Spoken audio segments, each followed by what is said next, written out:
Welcome to the lecture on comparison contrast.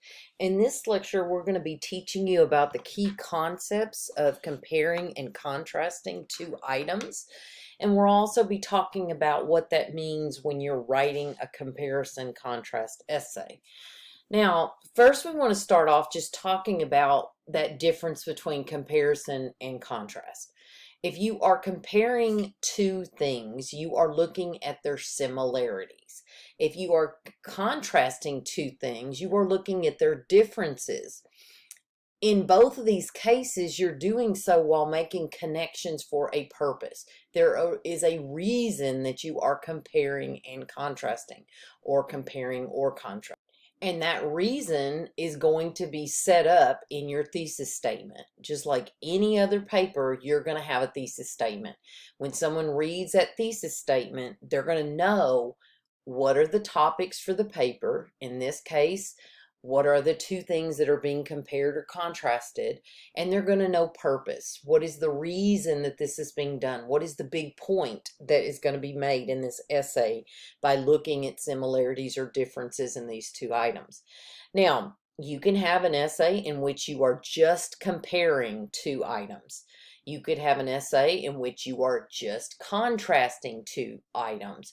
Or you could have an essay where you're doing both. And so you're going to have you're going to be doing a comparison and a contrast, looking at similarities and differences based on whatever criteria you establish as your points. All right, so let's just jump in. So when you think about comparison contrast, actually we use comparison contrast a lot in our own personal worlds. You might be looking at and analyzing two people that you know very well. Trying to decide which one of those people you're going to take with you to that concert that you have an extra ticket for. You might use comparison contrast when you're trying to make two decisions. For example, maybe when you were deciding about coming to college, maybe you were trying to decide between two different schools, or maybe you were trying to decide between two different majors. So you looked at the similarities and the differences between those. Other applications, sometimes we're trying to plan a vacation with our family, and maybe we are trying to decide between two different vacations. Or maybe we need to buy a new vehicle, or a vehicle that's new to us. And there's so many to choose from beyond just choosing, do I want a car? Do I want a truck? Do I want an SUV? There's so many other options when it comes to how we decide between these two vehicles. Or maybe when you get finished with college, you get two job offers and you have to choose between those two jobs. You might look at things like of course, what's my pay going to be? What are my benefits? What are my hours? How much flexibility do I have? How many responsibilities do I have? All of these different factors go into that decision between one job versus another. So when you're thinking about comparing and contrasting two people, two places, two things, whatever the situation is for a paper, you're going to use those very same qualities and decision-making skills that you would use if you were trying to, in your real world, decide between two things. So, some basics about comparison contrast. In comparison contrast writing, like any type of writing, you, as I mentioned, are going to have a purpose. You're going to have a goal for writing this essay. Why is it that you are comparing and contrasting? That's going to be set up in your thesis statement. It's going to be obvious what your big point is. By comparing and contrasting, you help establish that frame of reference. And you aid the understanding of a subject by seeing it in relation to another subject. So it helps you kind of step back and look at things more clearly because you've established this frame of reference, and it's going to help you understand these two subjects that you're looking at more when you look at them in relation to each other. All right. So when we are comparing, we tell what is the same or similar about two or more things. We're bringing similar things together so that we can examine them and analyze them. When we're contrasting, we're looking at what is different about these two or more things. The emphasis in contrasting is on the differences between those two subject areas that we're examining for a purpose. The essay, you can write an essay in which you just compare two subjects, or you can write an essay where you just contrast two subjects, or as we mentioned, you could be writing an essay in which you're looking at both similarities and differences of these two subjects. You have to have two subjects that are worthy of comparing and contrasting. You can't pick two subjects that have absolutely no connection. Okay, so for example, you can't compare a car to a type of house. All right, those are in two different categories. There's no common thread there. All right, so those subjects have to be worthy of a comparison or a contrast. They have to be two things that actually could be compared or contrasted fairly and evenly. After you picked your two subjects that you're going to use for your comparison contrast, then you're ready to establish the three areas or your points that you're going to use as the basis for the comparison contrast. I also call this the criteria. These are the criteria that you're going to base this comparison contrast on. This is the criteria on which you're going to evaluate these two subjects. So it's very important that you find those 3 points that are going to be strong points and are going to be good points for you to compare or contrast or both. And of course, your thesis statement is that really important one sentence statement that sets up the big point that you want to make by doing this comparison contrast. And it also should not be a sentence that says, you know, I'm going to look at these two subjects based on similarities or differences. Okay, you don't want a thesis statement that says something like the Toyota Camry and the Toyota RAV4 are very similar and yet different. That is not a good thesis statement if you've had to say they're similar but different. That's not the big point. That may be true, they are similar but different, but what is the big point you want to make? Is the big point that either one of them would be a great choice for anybody, or is the big point going to be that one of these is more suitable for a particular type of person than the other? You've got to have a point, and it can't be that they're similar or different. All right, now, one very effective tool that we will use when we are evaluating something based on similarities or differences is our visuals. Okay, some of you know that you're visual people. Some of you really benefit from having a graphic organizer.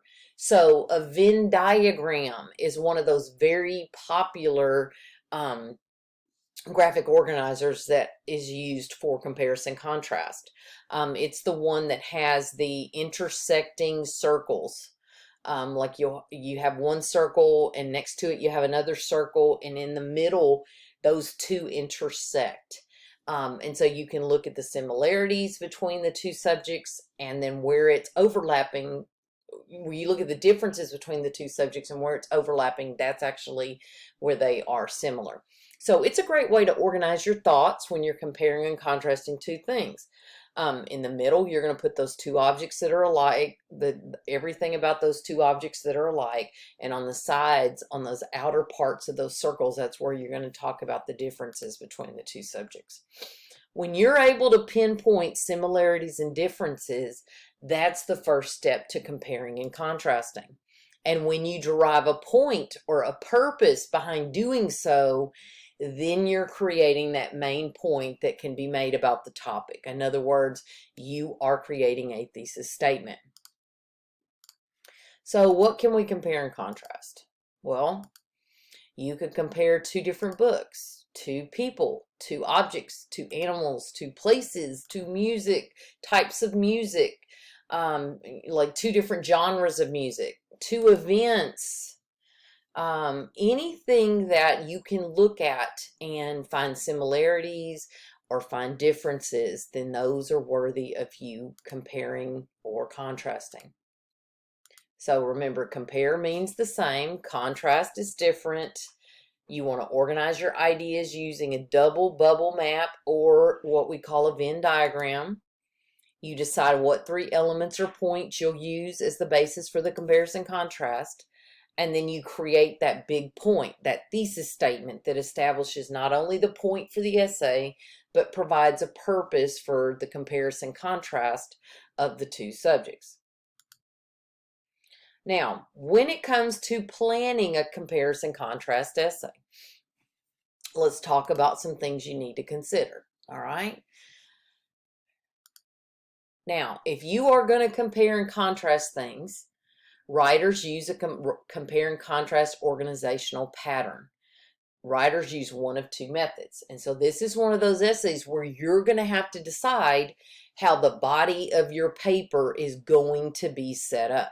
Your intro, your conclusion, those are not changing no matter which method you choose. It's that body of the paper that is going to be different.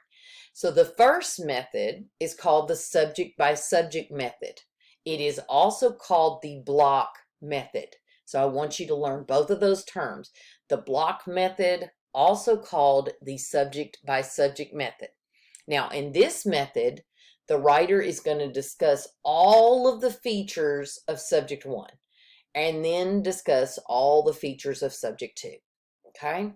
So if you had two different kinds of cars that you are comparing and contrasting, in a block method, you would have one section of the body of the paper that would be just talking about subject one in reference to whatever you had agreed your points for comparison contrast would be. Then you would finish that block, finish that subject, then you go to the next block of information. That's where you're going to talk about the features of subject two. The second type of method for organizing the body of the paper would be the point by point method. It is also called the alternating method. And in this one, remember, your intro is the same, your conclusion's the same. We're just talking about how the body of the essay is organized. In this method, the writer chooses a feature and shows how it applies to subject one. So in other words, they take whatever the first point is, whatever's the first criteria or the element or the feature that they're going to discuss both subjects on. They talk about that feature in relation to subject one and subject two. When that paragraph's finished, then they go to the next body paragraph where they bring in the second point and they alternate between subject one and subject two in reference to that one point. Then they go to the third point. They talk about subject one and subject two in reference to that one point. Now, when you're deciding, because you get to choose, you have to choose between subject by subject, also called block method, or point by point, also called alternating method. That's your choice. Now, in a subject by subject, this is going to treat all the elements for each subject separately. Right? You're going to talk about one subject, and within that information on one subject, you'll be talking about all three of the points in relation to that one subject. With the point by point, you're going to treat each of those elements or each of those points individually with respect to each subject. So you'd have one point and you talk about subject one, subject two in relation to the one point. Then you would move to the next one and the next one and the next one. Now, some things to think about when you're choosing between these two methods. If your comparison is short, like a paragraph or two, then the subject by subject method's fine. Okay? If your paper is relatively short, and this one is relatively short, you could get by with doing a subject by subject or block format method. Okay? Use point by point though if you have a longer paper, a longer comparison, because there's a risk that with a block essay, it's going to sound like two separate essays weakly connected with a transitional paragraph or sentence. So if it's a larger essay, you probably want to use point by point. But subject by subject is great for maybe an essay of this type, which would be a little bit shorter essay. Now let's look at some visuals on how this paragraph organization looks like when you're using block format. Okay, so we're going to be comparing and contrasting a BMW with a Toyota Camry. Two types of cars. This is a good comparison because they are both cars. They're both about the same size car. Okay, but we have to figure out of all the different considerations when we're going to buy a new car, what are the three that are most important to you?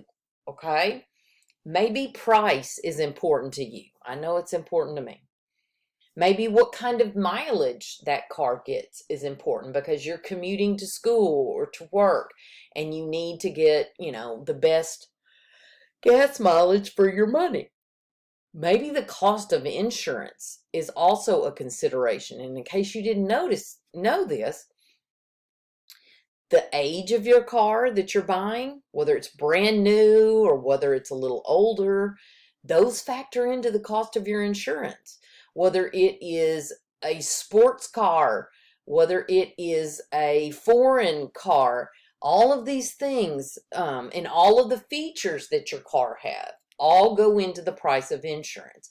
So for a lot of people, how much is my insurance going to change when I get this car is important, just like the price of the car and the mileage that you can get by driving this car. So for the block method, your second paragraph would include all of the details from the top of the chart for the BMW. So we'd have our intro paragraph. That's our first paragraph. Our second paragraph is where that body of the paper starts.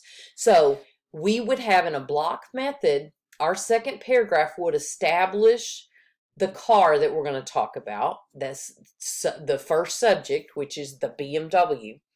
And within that paragraph, we have got to talk about price, mileage, and insurance in one block that's about the BMW. So your second paragraph would include all of those 3 points and everything you want to talk about in reference to the BMW, in reference to price, mileage, insurance. When that block of information is finished, you go to that third paragraph in the body. Okay, this is the third paragraph of the paper, the second body paragraph. In that paragraph, you would have everything about the Toyota Camry in reference to price, mileage, and insurance. Because you've already had your block with the BMW talking about price, mileage, and insurance. Now it's the Camry's turn. That's our second subject, price, mileage, insurance. Your conclusion would provide some type of final analysis or evaluation based on that evidence that was presented in both of those body paragraphs. So your outline for a block method where you are comparing and contrasting these two cars might look something like this. You have a typical introduction. It would have a hook, background information, a thesis statement. You would have a typical conclusion. Emphasize the major ties, so what, evaluate, and then a clincher, a conclusion. The body of the paragraph, though, this one is a block method or subject by subject method. So here we have this block on the BMW. In the BMW block, we're talking about price, mileage, insurance. Then we go to the second block, which the second subject, which is the Toyota Camry, based on price, mileage, and insurance. Notice we talk about these in the same 3 order as they were presented in the first subject block, because we want to have that nice sense of organization. So this method is referred to as the subject by subject or whole to whole. You've got, you discuss all those details for the first subject, which is the BMW, and then you talk about all three of those same areas in detail when you talk about the Toyota Camry. The conclusion will be where you reach some sort of final evaluation about the items you've chosen in your paper. It is okay in a comparison contrast for you to come to a conclusion. You can decide which one is better. So it's okay to come to a conclusion at the end. All right, so now let's switch gears and let's look at what a paper would look like if we were using alternating our point-by-point method. Remember, for the point-by-point method, you're still going to have an intro paragraph, but your second paragraph will include all of the details about the price of the car for both the BMW and the Toyota Camry. The next paragraph will include all the details about the mileage for both subjects, the BMW and the Camry. And then that fourth paragraph will include the details about the insurance for both the BMW and the Toyota Camry. Then you'll have a conclusion paragraph, and it'll make some final analysis or evaluation about the cars based on what you've already discussed in those body paragraphs. So the outline would look like this. Same intro, same conclusion as we saw in the subject by subject method.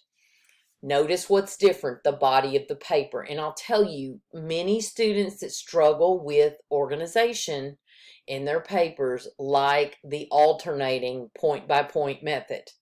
Because think about it, it's like most of your other papers. Here's your point, here's your point, here's your point. So price gets its own paragraph. Within that paragraph on price, you alternate between talking about BMW and Camry based on price. Only price. We are not talking about mileage in this paragraph. We are not talking about insurance in this paragraph. It's only price. In the next body paragraph, you would set up the need to talk about mileage. You would say maybe something like mileage is also an important consideration when buying a car. Then within the mileage paragraph, you'd be talking about both cars, BMW and the Camry. The next body paragraph sets up insurance as its topic, its point. Within that point, you'll be talking about both subjects, the BMW, the Camry.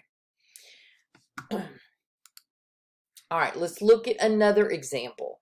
To use the block method, discuss all the features of subject 1. Then you discuss all the features of subject 2. So let's take a look at this. Subject 1, okay? Let's say you're trying to decide between buying a laptop or buying a tablet, okay? If we were going to compare and contrast this in block method, also known as subject by subject, we would talk about laptops in reference to portability, efficiency, reliability. When we move to the tablets block, we are talking about the same 3 points and in the same order. We talk about portability, efficiency, reliability in reference to tablets. So in both of these methods, you've got the same 3 criteria, the same 3 points. It's just about how you're organizing that in the body of the paragraph. Now, let's say that we were going to do a point-by-point method, also called the alternating method, to discuss the similarities and differences between laptops and tablets. We'd have the same 3 points, portability, efficiency, reliability. But in the point-by-point, each body paragraph covers 1 point, but discusses both subjects in relation to the 1 point. So, in that body paragraph, you would set up portability is an important consideration when purchasing a new piece of technology. It would set that point without talking about either of those subjects yet. Then, in those sentences to follow, you would be talking about portability in reference to laptops, portability in reference to tablets, and alternating back and forth between these two on this one subject, portability. You go to the next body paragraph, you set up a topic sentence. Another consideration when purchasing technology is efficiency. You talk about efficiency in reference to laptops and tablets, alternating back and forth. on that one point, efficiency. Then you would go to your third body paragraph. That's where you would set up the point reliability. Reliability is an extremely important consideration when purchasing new technology. You talk about laptops, you talk about tablets in reference to reliability. So, what are the rule of thumb with comparison and contrast? Be sure you discuss both subjects equally in terms of coverage. You don't want to just have a one-sided view where you talk a whole lot about one of those subjects, one of those types of cars, one of those types of technology, and you neglect to say very much about the second subject. You want to talk about both subjects equally. Be sure you discuss the same elements, the same points, the same criteria for evaluation for each of those subjects. Don't discuss one point for one subject and not do so for the other. You've got to, whatever those 3 points are, whatever those 3 elements are, you've got to talk about those same ones for both subjects. You have to decide either that you're going to use block, subject by subject, or that you're going to use alternating, point by point. You've got to make that decision. You cannot mix these two together. And every semester I end up with somebody that mixes these together. No, no, no. Pick one, stick with it. You've got to follow proper format. Have a clear purpose to achieve in the comparison contrast. Have that strong thesis statement that establishes a point about these two subjects that's important. Something that is provable through the course of the essay. And remember, you never ever want to have a thesis statement that says those two subjects are similar but different. No, no, no. That is not a point. That is not a clear purpose. Indicators. You want to help guide the reader through your comparison contrast. And one way to do that is with indicators. So good comparison or contrast essays feature the use of indicator words to convey to the reader that at any given moment, whether it's a comparison or a contrast is being made, and the nature of it. So it helps transition that person from the comparison you're doing into a contrast, or from the comparison on one point into the comparison on another point. So here is a list of some indicator words. I mean, you don't want to just say, on the other hand, all the time, right? If you're trying to contrast something. Instead, you've got a whole list of options, words and phrases that you can use that send up a flag to the reader. Hey, we're shifting into contrast, or hey, we're fixing to hear some more contrast. Same for comparison. You don't always want to say in comparison or in addition. You've got a whole list of options in the way of words and phrases. These transition words will help guide your reader through your comparisons and contrasts. You don't want to lose them along the way, and you don't want to leave them guessing. So this is the end of our very kind of simplistic approach to comparison contrast. Some things you definitely want to walk away from this lecture knowing. You want to know that whether you're comparing or contrasting or comparing and contrasting, you must have two subjects that are worthy of comparing or contrasting. You must, in addition to that, establish what are the 3 points you're going to use as the basis for comparing or contrasting these. What are those 3 elements? What are those 3 criteria? What are those 3 points? And are those going to be points that are going to allow you to compare or contrast or do both? Also, make sure you know that you have to have an understanding of that distinction between subject by subject or block format and the point by point or alternating format. And you have to choose one, and you have to use it accurately in the body of your paper. Remember, it is only the body of your paper that is going to reflect that organizational structure and that decision. Your intro and conclusion would be the same no matter which format you decide to use for the body. And that concludes today's lecture on comparison contrast. You're going to have other lectures to view on readings and other methods for writing the paper. Thank you for joining me.